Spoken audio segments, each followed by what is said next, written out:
inaugurato sabato 15 marzo lo studio della dottoressa Alice Astolfi, biologa nutrizionista all'Oreo. Capiamo da Alice cosa ci dobbiamo aspettare del suo nuovo studio.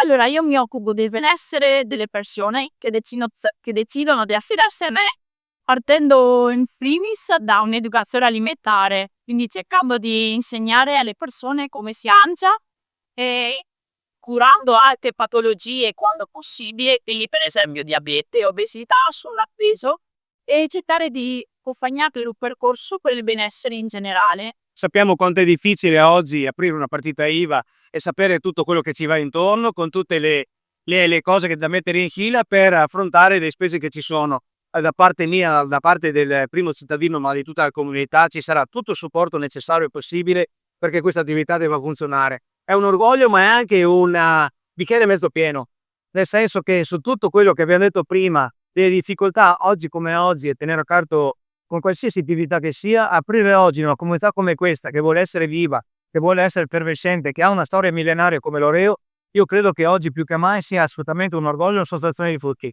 È un'attività bella, nuova, che guarda caso arriva da Portoviro, quindi tanta fortuna.